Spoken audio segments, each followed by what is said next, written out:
Hi friends, आज हम the fifth web movie को एक्सप्लेन करने वाले हैं जिसे 2016 में रिलीज किया गया था। मूवी की स्टार्टिंग में हम एक लड़की को देखते हैं जिसका नाम केसी होता है और वो जंगल में एक गन लेकर भाग रही थी और उसे आगे जाकर एक शॉप दिखाई देती है जिसका अंदर जाकर कुछ जरूरत की सामान अपने बैग पर ले लेती है। तभी उसे एक आदमी का आवाज सुनाई दे रहा था जो उससे मदद मांग रहा था। वो आदमी उससे बोलता है, प्लीज कोई अगर है तो प्लीज मेरी मदद करो, मेरा बहुत खून बह रहा है। उसकी आवाज़ सुनकर केसी थोड़ी डर जाती है और धीरे धीरे गन लेकर उसकी तरफ बढ़ने लगती है और जाके गेट खोलती है। लेकिन वो आदमी उसकी तरफ गन तान देती है और बोलता है अपनी गन नीचे फेंक दो। पर केसी कहती है पहले तुम फेंको नहीं तो मैं तुम्हें शूट कर दूंगी। वो आदमी केसी का बात मान जाता है और अपनी गन नीचे फेंक देता है। इसके बाद केसी उसकी दूसरे हाथ भी बाहर निकलने के लिए बोलता है। तभी वो आदमी अपनी दूसरे हाथ भी निकलने लगता है, लेकिन डर की वजह से केसी उस पर गोली चला देती है और उसकी मौत हो जाती है।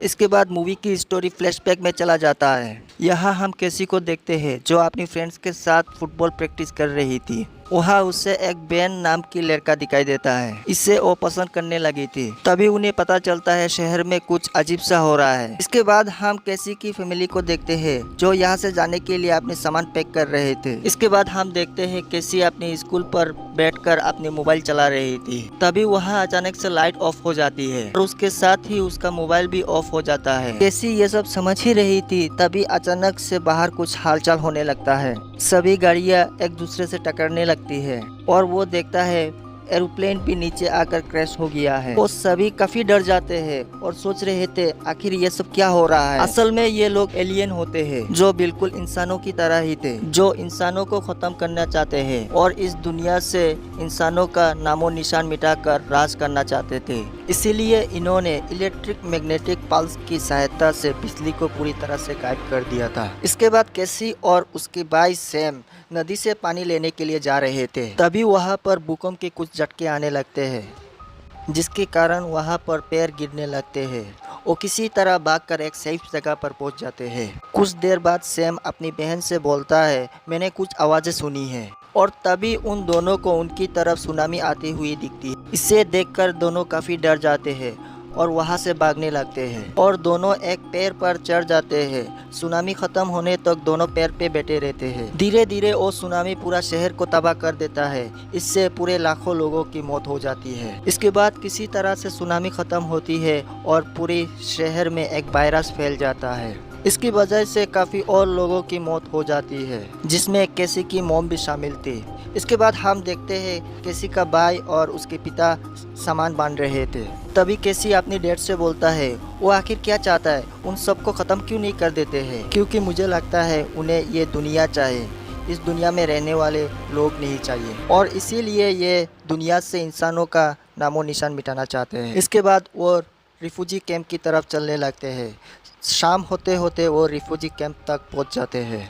कुछ देर बाद केसी के डैड उसे साइड पे ले जाके अपनी गन देते हुए बताता है इसे तुम हमेशा अपने साथ ही रखोगी और इस बात को तुम किसी को नहीं बताओगे और इसे तुम तभी इस्तेमाल करना जब तुम्हारा जान को खतरा होगी। नेक्स्ट डे वहाँ पर एयरफोर्स से कुछ जवान आते हैं जहाँ पर एक आदमी जिसका नाम कर्नल वाच होता है और वो सबको बताता है हम एयरफोर्स से हैं और हम तुम्हारी मदद करने आए हुए हैं। ये सुनकर वहाँ पर मौजूद सभी लोग बहुत खुश हो जाते हैं। कुछ देर बाद वो लोग बच्चों को और बड़ों को अलग अलग गाड़ी पे बैठाकर दूसरी जगह शिफ्ट करने लगते हैं। केसी और सैम दोनों बस में चढ़ जाते हैं। तभी सैम अपनी बहन केसी से जिद करता है अपनी टेडी बियर लाने के लिए। फिर केसी टेडी बियर लाने के लिए नीचे चले जाती है। तभी वो बस वहाँ से चले जाता है और केसी वही रह जाती है। फिर उधर सभी बड़े लोगों को एक कमरे में बंद कर दिया जाता है जहाँ पर कर्नल वॉच भी मौजूद होता है और वो उनसे बोलता है हमें लगता है अब चौथा हमला होने वाला है। वो अपनी स्पेस से धरती पर उतर आए हैं और उनका खास बात यह है कि वो हमारे दिमाग और शरीर को कंट्रोल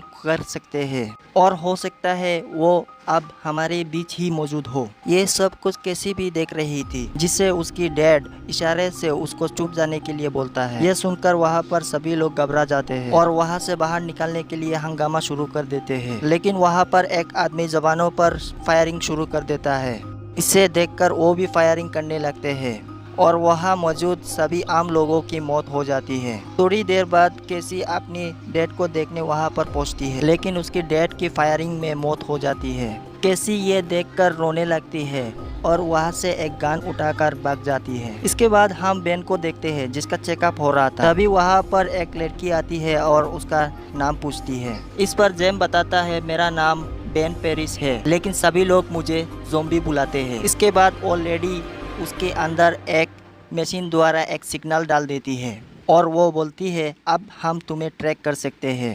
हम चाहते हैं कि सभी बच्चे उन एलियंस से लड़ने के लिए हमारी मदद करें। इसके बाद वो सभी बच्चों के अंदर वो सिग्नल डाल देते हैं जिससे वो उन्हें ट्रैक कर सके। इसके बाद हम कैसी को देखते हैं जो लाश देख रही थी, जिनके हाल ही में फायरिंग से मौत होती है। उन लाशों को देखकर कैसी समझ जाता है ये जगह खतरा से खाली नहीं है। तभी एक ड्रोन आता है और कैसी के ऊपर फायरिंग करने लगता है। फायरिंग के दौरान कैसी के पैर में एक गोली लग जाती है जिससे वो वहीं पर गिर जाती है। इसके बाद वो जल्दी से कार के नीचे छुप जाती है। उसकी पैर से काफी खून निकल रहा था और वो ये देखकर काफी घबरा जाती है। तभी वो वहाँ से किसी तरह से निकलती है, कुछ दूर जाकर फिर से गिर जाती है और बेहोश हो जाता है। फिर हम कर्नल वाच को देखते हैं जहाँ पर वो सभी बच्चों से कहता है इस वक्त तुम सबको देखकर मुझे गर्व हो रहा है क्योंकि तुम सब अब योद्धा हो जिनका आज हमें सख्त जरूरत है। हमारे इंटेलिजेंस का मानना है वो इंसानों पर आखिरी हमला करने वाले हैं। कोई नहीं जानता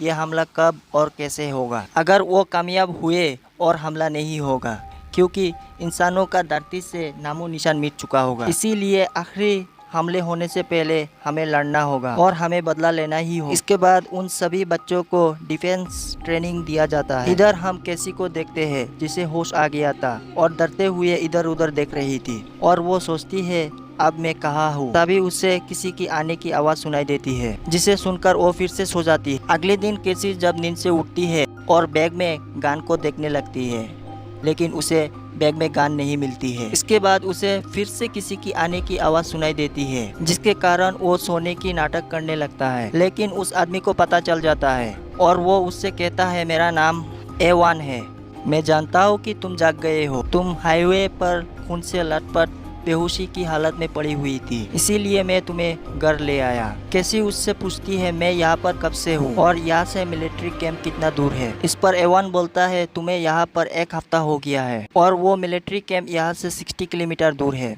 फिर रेवान कैसी से पूछता है तुम मिलिट्री कैंप का बारे में मुझसे क्यों पूछ रहे हो। कैसी बोलती है मेरी छोटी भाई सैम वहाँ पर है, वहाँ के आर्मी उसे ले गए हैं और मुझे किसी भी तरह उसे वापस लाना है। अगले दिन कैसी उस घर में घूम रही थी और उसे वहाँ पर उसकी गन मिल जाती है जिसे एवान ने छुपा के रखा था। तभी कैसी को एवान पर शक हो जाता है और बिना बताए वहाँ से भाग जाती है। थोड़ी ही दूर वो भाग पाती है और एवान उसे पकड़ लेता है। एक ड्रोन को देखकर वो उसकी मुंह को दबा देता है और वही छुप जाता है। फिर वो उसे घर ले आता है जहाँ पर कैसी उस पर चिल्लाती है और कहती है तुमने क्यों मेरा गन छुपाया है। बहुत बहस करने के बाद दोनों डिसाइड करते हैं सुबह हम सैम को लेने के लिए कैंप जाएंगे। इसके बाद हम बेन और कुछ बच्चों को देखते हैं जो कुछ ट्रेनिंग ले रहे थे। तभी वहाँ पर एक लेडी आती है और बेन से बोलती है कर्नल तुम्हें बुला रहा है। बेन की वहाँ पहुँचने के बाद कर्नल वाच बोलता है उन्होंने बड़े शहरों में हमला करना शुरू कर दिया है। वो उसे एक हेलमेट दिखाता है और बोलता है इससे तुम्हें दोस्त और दुश्मन की पहचान हो जाएगी। अगर इससे तुम्हें ग्रीन दिखे तो समझ लेना वो तुम्हारा दुश्मन है। इसीलिए कल रात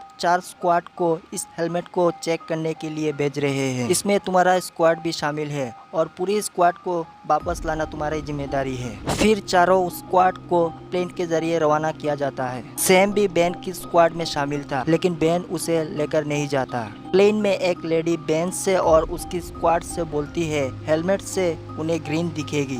मिशन खत्म होने के बाद हमें इन्फॉर्म करना, हम तुम्हें लेने आ जाएंगे। फिर इन सभी को वहाँ पर छोड़ दिया जाता है। कुछ दूर जाने के बाद इन्हें कुछ लोग दिखाई देते हैं और ये उन पर फायरिंग करना शुरू कर देते हैं। उधर से उन लोग भी इन पर फायरिंग करना लगते हैं। इसके कारण ये लोग एक बिल्डिंग में छुप जाते हैं। तभी एक लड़की बोलती है मुझे कुछ गड़बड़ लग रही है क्योंकि वो लोग एक बड़े प्लेन को भी उड़ा सकते हैं, तो वो हम जैसे बच्चों की आर्मी से क्यों डर रहे हैं। कर्नल वाच जरूर हम लोगों से कुछ छुपा रहा है। इसके बाद वो अपनी सिग्नल निकाल देती है जिसके कारण वहाँ मौजूद सभी लोगों को ग्रीन दिखाई देने लगती है। ये देखकर सभी लोग रिंगर पर गन तान देते हैं और उसे शूट करते हुए बोलते हैं तुम इंसान नहीं हो। तभी रिंगर बोलती है गन नीचे करो, मैं एलियन नहीं हूँ, अगर मैं एलियन होती तुम लोगों को कब का मार चुकी होती। ये सब देखकर बेन अपना सिग्नल निकाल देता है। इससे वो बाकी लोगों को भी ग्रीन दिखाई देने लगता है। वो सभी बेन को देखकर डर जाते हैं और बेन के ऊपर गान तान देते हैं। बेन सबको समझाता है और कहता है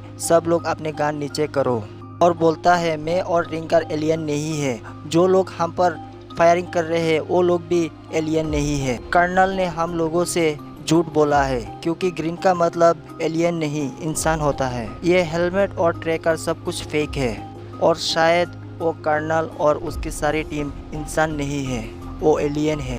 इसके बाद सभी लोग अपने अपने सिग्नल निकल कर फेंक देते हैं। इसके बाद बेन बोलता है मुझे वापस वहाँ पर जाना होगा क्योंकि मैंने सैम को वहीं पर छोड़ दिया है। वो अपनी ट्रैकर लगा के बोलता है मुझे ऐसी जगह गोली मारो जैसे मैं जिंदा रह सकूं और उन लोगों को मुझ पर शौक भी ना हो। इसके बाद हम केसी और एवान को देखते हैं जो एक गाड़ी में सो रहे थे। तभी एवान को कुछ लोगों की आने का एहसास होता है और बाहर आके देखने लगता है। तभी वो आते हैं और एवान से फाइट करने लगते हैं। एवान भी उन लोगों को बहुत मारता है और केसी से बोलता है तुम यहाँ से भाग जाओ, लेकिन केसी वहीं पर खड़ी होकर एवान को देखती है और समझ जाती है कि एवान कोई इंसान नहीं है, एक एलियन है। इसके बाद केसी गुस्से में एवान से पूछती है कौन हो तुम। एवान उसे कहता है अगर मुझे तुम्हें मारना होता पहले ही मार दिया होता, लेकिन मैं जब तुमसे मिला मुझे तुमसे प्यार हो गया और अब मैं तुम्हारे भाई सैम को ढूंढने की मदद करना चाहता हूँ। लेकिन केसी उसकी बात नहीं सुनती है और कहती है अगर तुमने मेरा पीछा किया है तो मैं तुम्हें मार डालूंगी। फिर केसी किसी तरह कैंप के अंदर चली जाती है और अपने चेकअप करवाने लगती है, जहाँ एक लेडी उससे पूछताछ करती है और उसके अंदर एक सिग्नल फिट कर देती है। वो लेडी कुछ और करने ही वाली होती है, तभी केसी उसकी गला दबा देता है और थोड़ी देर बाद उस लेडी की मौत हो जाती है। इसके बाद हम बेन को देखते हैं जिससे कर्नल कुछ पूछताछ कर रहा था और बोलता है वहाँ पर क्या क्या हुआ। बेन बोलता है वहाँ पर बहुत बुरा हुआ है, हम लोगों को चारों तरफ से घेर लिया गया था। हमने छुपने की बहुत कोशिश की लेकिन छुपने से पहले हमारे सभी साथी को उन लोगों ने मार डाला है। कर्नल समझ जाता है कि बेन झूठ बोल रहा है और कर्नल बोलता है चलो हम एक डील करते हैं, तुम मुझे सब सच बताओ, इसके बदले में मैं तुम्हें कुछ बताऊंगा। तभी बेन बोलता है मुझे पता है तुम लोग कौन हो, आखिर तुम लोग ये सब क्यों कर रहे हो और हमारी जान क्यों ले रहे हो। तभी वहाँ की लाइट ऑन ऑफ होने लगती है। इसे देखकर कर्नल समझ जाता है कुछ गड़बड़ है। वो बेन को वहाँ से लेके जाने के लिए बोलता है और अपनी आर्मी को ऑर्डर देता है जल्द से जल्द इस जगह को खाली करो और सभी बच्चों को प्लेन से कहीं दूसरी जगह पर शिफ्ट करो। और इधर केसी भागती हुई जा रही थी, तभी उसे बेन मिलता है। केसी उससे बोलता है मैं अपनी भाई सैम को ढूंढने आई हूँ। फिर बेन बोलता है वो लोग सैम और बाकी बच्चों को प्लेन से दूसरी जगह शिफ्ट कर रहे हैं, हमारे पास ज़्यादा वक्त नहीं है। फिर वो दोनों वहाँ से सैम को ढूंढने के लिए भागते हैं। रास्ते में उन्हें एवान मिलता है और केसी उससे पूछती है तुम यहाँ पर क्या कर रहे हो। मैं यहाँ पर तुम्हारी मदद करने आया हूँ, मैंने इस जगह पर बॉम्ब लगाया है, अब से 10 मिनट बाद वो ब्लास्ट हो जाएगा, इसीलिए जल्दी से जल्दी यहाँ से निकल जाओ। इसके कुछ देर बाद उन्हें सैम दिखाई देता है जो सभी बच्चों की लाइन में खड़ा था। केसी किसी तरह सैम को वहाँ से बाहर लाती है और बेन के साथ वहाँ से भाग निकलते हैं। बाहर निकलते ही वो बॉम्ब ब्लास्ट होने लगता है। तभी रिंगर वहाँ पर गाड़ी लेकर आती है और वो सभी लोग गाड़ी में बैठकर वहाँ से निकल जाते हैं और मूवी यहीं पर ख़त्म हो जाती है। तो दोस्तों अगर आपको मूवी की स्टोरी पसंद आई हो तो वीडियो को लाइक और चैनल को सब्सक्राइब